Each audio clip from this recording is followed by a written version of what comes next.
My name is Emily Carter, and this is the story of how I went from complete heartbreak to finding myself again. 2 years ago, my life looked perfect on the outside. I had a loving husband, Daniel, a cozy little home in Portland, Oregon, and a career I was proud of as a middle school art teacher. But deep down, cracks were forming, cracks I tried to ignore until they split everything wide open. Daniel and I met in college. He was charming, funny, and had that steady kind of confidence that made me feel safe. We married young, full of big dreams and endless love. But life, as I've learned, doesn't always follow the script we imagine. Our marriage began to fade slowly, like a photograph left too long in the sun. Between Daniel's long work hours and my late nights grading papers, we drifted apart. I told myself it was just a phase, that love always found its way back. But one evening, that illusion shattered. I'll never forget that night. I walked into the kitchen after work, exhausted, ready to cook dinner, and I saw his phone lighting up on the counter. It was a message, not graphic or romantic, but it was enough. It was clear that someone else had become his emotional home. Her name was Lauren, a coworker from his office.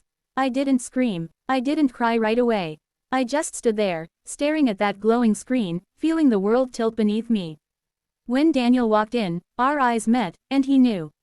No words were needed. That night, everything we'd built together unraveled. For weeks, I lived like a ghost. I went through the motions, working, eating, sleeping, but my heart was numb. Friends tried to comfort me, but I felt hollow. My sister, Maggie, finally convinced me to take time for myself. She said something that stuck with me. Emily, healing isn't about forgetting what hurt you, it's about learning to live again despite it. So, I decided to leave Portland for a while. I packed my little car and drove south until I reached a small coastal town in California called Seabrook Bay. The town was quiet, surrounded by cliffs and waves that seemed to carry away my sadness every time I stood near them. I rented a small cottage overlooking the ocean. It was old but full of charm, with white curtains, creaky floors, and a little garden that needed some love. That cottage became the space where my healing began. The first few days were lonely. I'd sit by the window, painting sunsets and waves, trying to pour my emotions into colors and brushstrokes. One morning, I met Tom Reynolds, the owner of the local cafe, the Lighthouse Bean. He was around my age, warm-hearted, and easy to talk to. He always had a smile that reached his eyes and a habit of offering extra whipped cream with every drink. Tom never asked for my story, he just listened when I talked. Some days, we'd sit quietly watching the ocean through the cafe window, and that silence felt more healing than any words could offer. Over time, I began to feel lighter. I started volunteering at a local art center, teaching kids how to paint seashells and sunsets. Their laughter filled the room with warmth, and it reminded me why I loved teaching in the first place. One day, a little girl named Sophie gave me a drawing of a heart with cracks mended by golden lines. "It's called kintsugi," she said shyly. "It means something that broke can be beautiful again." That moment made me cry, not from sadness, but because it was the most beautiful thing anyone had ever said to me. As the months passed, I grew closer to Tom.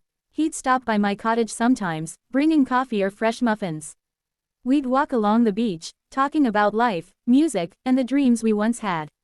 There was no rush, no pressure, just two people learning to live again. One evening, the sky was painted in hues of pink and gold. We sat by the bonfire with a group of locals, laughing and sharing stories. Tom looked at me and said softly, "You seem happier lately.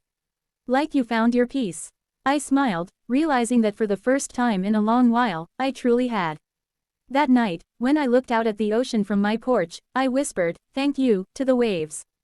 Not to Tom, not even to Daniel, but to life itself. Because even though it broke me, it also taught me how strong I could be. Months later, I returned to Portland for a visit. I met Daniel at a cafe, a different one this time. We talked, not as lovers, but as two people who once shared a life. He apologized sincerely, and I forgave him. I wasn't forgiving him for his sake, but for mine. Carrying that bitterness would have kept me chained to the past.